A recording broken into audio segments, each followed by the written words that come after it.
On the afternoon of November 2, 1944, a strafing mission was carried out under poor weather conditions when visibility was limited and heavy damp air meant that every mistake could come at a high price. First Lieutenant Bruce Carr was leading a flight from the 353rd Fighter Squadron on a low-level strafing mission. This was the most dangerous type of assignment for a fighter pilot flying close to the ground, where advantages in altitude and speed were almost completely negated in exchange for constant exposure to anti-aircraft fire. Beneath the wings of Carr's P-51 Mustang was a Luftwaffe airfield. German aircraft lay motionless in earthen revetments, becoming ideal targets. Just seconds earlier, Carr had been the hunter. But air combat does not run on emotion or bravery. It runs on probability. A German 88mm anti-aircraft shell exploded, close enough that a fragment of metal pierced the thin aluminum skin of the Mustang named Angel's Playmate. The hit did not tear off a wing, destroy the tail, or cause the aircraft to explode instantly. That fragment severed the main oil line of the Rolls-Royce Merlin engine. This was the heart of the P-51, a mechanical masterpiece with outstanding performance, but also extremely sensitive to any interruption in lubrication. Without oil, the Merlin engine does not die slowly. In less than 90 seconds, friction spikes, heat causes the pistons to expand, and the crankshaft begins to seize. When that process is complete, the nearly 4-ton Mustang loses all thrust and turns into a falling mass of metal. Carr did not need to look at his watch or the instrument panel. He heard the change. The sound of the engine became dry and harsh, a sound every pilot is trained to recognize, the unmistakable sign of an engine on the verge of self-destruction. At such a low altitude, bailing out was not a safe option. United States Army Air Force's training statistics showed that survival rates below a few hundred meters were a matter of chance. But staying in a burning aircraft was no longer a calculation of probability, it was a certain death sentence. He slid back the canopy and rolled the Mustang upside down, a maneuver not emphasized in standard training manuals, but passed along among seasoned pilots. Inverting the aircraft allowed G-forces to pull the body clear of the cockpit, reducing the risk of striking the tail during bailout. Then he let go. Carr's body fell away from the dying P-51, plunging into the lead-gray sky of Central Europe in November. Below was not only enemy territory, but a maze of patrols, armed militias, and absolute hostility. According to data from the Allied Military Intelligence Service, MISX, a pilot shot down behind enemy lines in 1944 had less than a 23% chance of surviving and returning home. Statistically speaking, this moment marked the end, or at least that was what the Germans believed. They could not know that the man who had just fallen from the sky was not only a combat pilot, but someone who understood machines more deeply than any manual, and more importantly, someone who had never accepted that fate was decided in advance by probability alone. Bruce Carr grew up in Union Springs, New York State, in the late 1930s.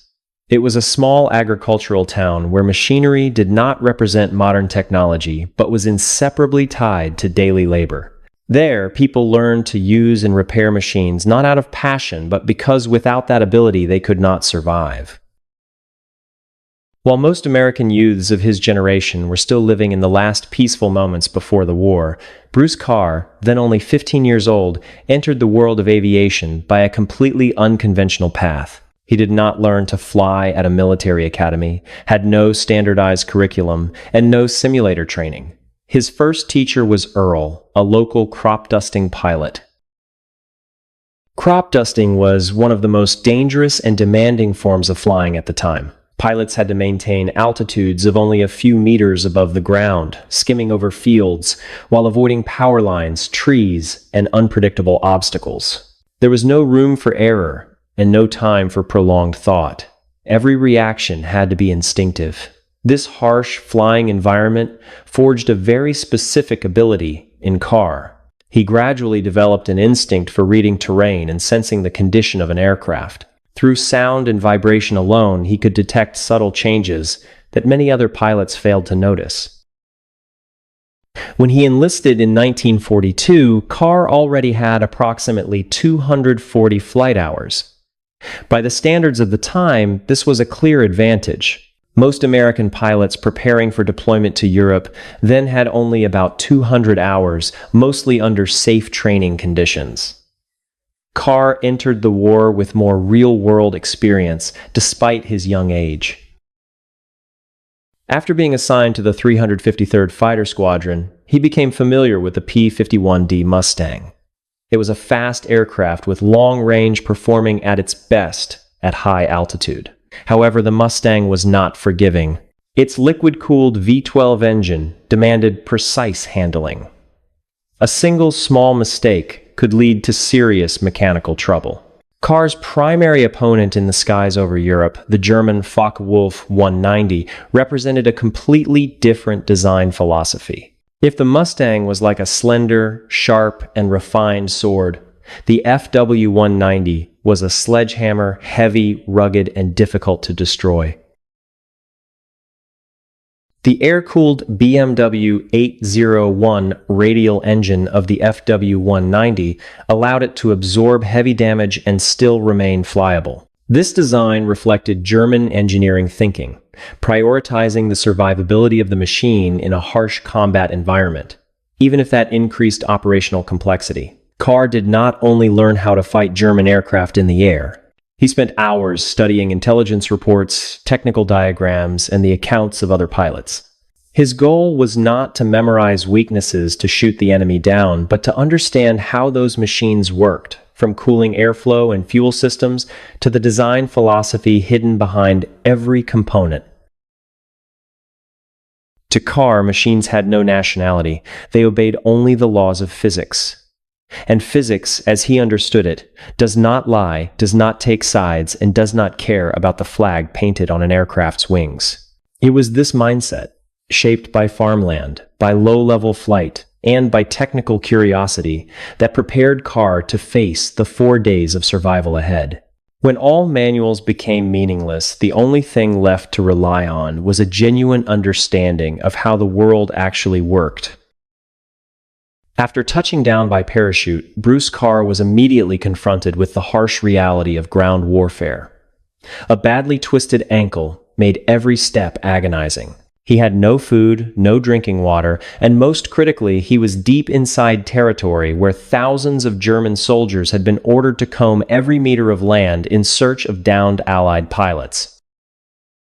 According to every escape and evasion manual of the United States Army, Air Force's a shot-down pilot was supposed to move westward toward France, or southward where Allied forces were advancing from Italy. This was the prescribed route, taught methodically and repeated throughout training. And for that very reason, it was also the route the Germans understood best. After air raids, German forces moved quickly to organize search operations. Familiar roads leading west were sealed off and patrolled continuously, supported by networks of local informants. Injured and exhausted, if Carr followed this path, capture was almost guaranteed. Carr chose to do the opposite. Instead of moving toward Allied lines, he traveled roughly 5 miles north, straight toward the German airfield he himself had just helped attack. It was a decision that ran completely counter to normal survival instincts and every training guideline. But it was not blind recklessness. It was the result of a cold calculation. First was the element of surprise. No one, not even seasoned counterintelligence officers, would expect a fleeing pilot to deliberately move deeper into the enemy's operational center. Second was basic survival. An airfield, even in Enemy 1, concentrated clean water, food supplies, fuel stores, and most importantly, motorized vehicles. In a multi-day escape, these were the factors that determined life or death. Frontline areas and withdrawal routes were always heavily guarded. By contrast, areas behind forward airfields attracted far less attention. By late 1944, Luftwaffe ground security units had been severely reduced, leaving many positions loosely guarded. Over the next 4 days, Carr barely moved. He drank icy water from drainage ditches, endured the cold, and lay motionless for hours beneath layers of rotting leaves. On several occasions, German patrols passed just a few meters away. One unnecessary movement would have meant discovery and summary execution. By the fourth day, his body began consuming its own muscle tissue. Hunger was no longer a sharp pang, but a deep spreading ache throughout his body. Carr understood that time was no longer on his side. If he did not act, he would collapse before ever being captured. He crawled to the edge of the airfield and observed. Before him were Focke-Wulf, FW-190A, 8 fighters resting in earthen revetments. He saw German ground crews performing routine engine checks, familiar procedures repeated so often they had become habit rather than vigilance. At that moment, a thought most people would instantly dismiss began to take shape in Carr's mind. Surrender meant years in a prisoner of war camp, if he survived at all. Stealing an aircraft meant being home within an hour or dead within a second. For Bruce Carr, this was no longer a choice between safety and risk. It was a choice between passively letting fate decide or actively imposing his will on circumstance. And throughout his flying life, that choice had never changed.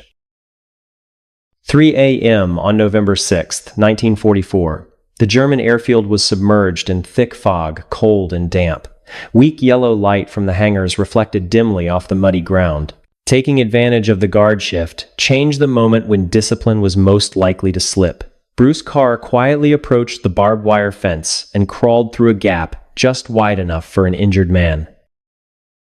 The aircraft he chose was a nearly brand new Focke-Wulf FW-190A8, freshly refueled. This was no random choice. A new aircraft meant systems with minimal wear and fewer hidden faults, a critical factor when there would be no second chance. Carr climbed onto the wing, slid back the canopy, and dropped into the seat. In that instant, he entered a completely unfamiliar world. In front of him was not the familiar cockpit of a P-51, but an instrument panel shaped by German engineering logic. Every gauge, from oil pressure and temperature to speed and altitude, was labeled in German using Gothic lettering that was hard to read in low light. Switches and levers were arranged according to a logic entirely different from American aircraft. One incorrect action could kill the engine right there on the runway. For most American pilots, this cockpit would have been a dead end. For Carr, it was different. He did not try to read every label or gauge. He focused on how the system worked. The key lay in the commando garret. This system allowed the engine to automatically regulate critical parameters using only the throttle, sparing the pilot from managing multiple controls at once. In the American P-51, a pilot had to manage 3 separate levers simultaneously: throttle, fuel mixture, and propeller pitch. A slight miscalculation could cause the engine to choke or overheat. By contrast, the FW-190 was designed to reduce pilot workload, especially for the inexperienced, at the cost of a complex system that would fail completely if its principles were misunderstood. Carr understood that philosophy. He knew that if the commando garret was still functioning, he did not need to control every variable. He only needed to activate the correct sequence. He did not read labels. He traced fuel lines and wiring by touch. He identified the fuel selector valve, switched on the electric pump, and quickly checked the throttle position. Then he grasped the inertial starter handle and pulled hard. A high-pitched whine filled the cockpit as the flywheel spun up to operating speed. A few seconds later, Carr engaged the clutch. The BMW 801 radial engine shuddered violently, then came alive. Gray smoke burst from the exhaust, the familiar sign of a cold-starting radial engine. The deep, heavy growl was nothing like the sharp whine of the Merlin in the P-51. The airfield woke instantly. Shouts rang out. Floodlights snapped on. The first bursts of gunfire tore through the fog. Carr had no time to fully check oil pressure or temperature. Every second of hesitation meant being surrounded on the ground. He pushed the throttle fully forward. The FW-190, nicknamed the Butcher Bird for its brute strength, lurched out of its muddy revetment and accelerated down the runway into the night. Tracer rounds carved brief streaks of light behind it. Just seconds before the fire could converge, the wheels left the ground. The German fighter lifted into the pitch-black sky carrying an American pilot, a decision with no retreat and a chain of paradoxes about to enter its most dangerous phase. When the wheels of the FW-190 left the runway, Bruce Carr was free of the ground, but he was far from safe. In reality, the danger had only changed its form. He was flying over Europe in an aircraft marked with swastikas and iron crosses in airspace where every gun below had been trained to destroy that very type of airplane. The greatest threat now was no longer German forces pursuing him from behind, but the Allied air defense network spread across the front lines. Carr had no compatible radio to communicate. He had no American IFF system to identify friend from foe. To every infantry unit and anti-aircraft crew below, he was simply a Luftwaffe pilot who had suddenly appeared inside Allied-controlled territory. Carr chose to fly west at an altitude of less than 15 meters, so low that treetops and hedgerows became immediate obstacles. This decision was not a display of skill, but a pure survival calculation. Flying high meant being clearly visible on radar and becoming an ideal target for anti-aircraft guns. Flying low gave gun crews only seconds to identify aim and fire before the target vanished behind terrain. At that height, the FW-190 skimmed the ground as if it were sliding across the surface. Propeller wash blasted mud and dry leaves to either side. Carr had to constantly adjust the controls to avoid obstacles, his eyes locked straight ahead at all times. Allied fire responded instantly. American infantry opened up with every weapon available, from M1 Garand rifles to heavy machine guns. Rounds passed within inches of the cockpit. Carr later described that nearly 200-mile flight as the most intense chase of his life, where every additional second in the air was a wager with death. When he recognized airfield, a 66 at Orcanti, France, Carr knew the final test still lay ahead. He attempted to lower the landing gear, but nothing happened. The hydraulic system had lost pressure. Later analysis showed that in a state of extreme exhaustion after 4 days without food, severe dehydration, and constant psychological stress, Carr had inadvertently pulled the emergency release valve. The entire hydraulic pressure of the landing gear system had vented away. With no other option, Carr chose to land on the belly.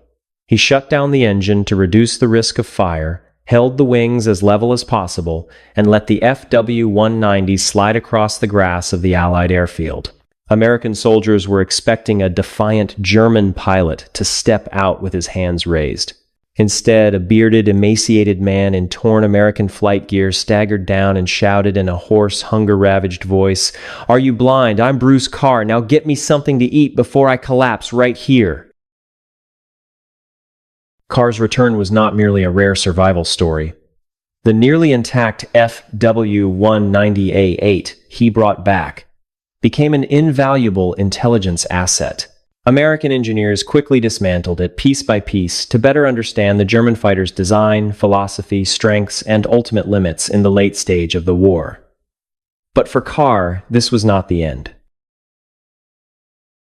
Months later, on April 2nd, 1945, over the skies of Schweinfurt, he again faced a situation that seemed unwinnable. While leading a flight of 4 P-51s, Carr spotted a formation of more than 60 German fighters above them. The numerical imbalance was 1-15. By every tactical principle, withdrawal was the only reasonable choice. Carr did not look at the numbers. He looked at the formation. The German aircraft were flying loosely with poor coordination. This was no longer the Luftwaffe of 1940 staffed by seasoned veterans. By early 1945, most German pilots had only a few dozen hours of combat experience rushed through training and sent to the front to fill gaps. Carr ordered the attack. In less than 10 minutes, he personally shot down 5 enemy aircraft, becoming an ace in a day. The four P-51s of his flight destroyed a total of 15 German aircraft without suffering a single loss. This victory did not come from recklessness. It came from reading the battle like an equation, understanding the technical limits of the opponent, recognizing the psychological fragility of inexperienced pilots, and striking directly at the system's breaking point. Carr did not fly with his hands alone. He flew with his mind.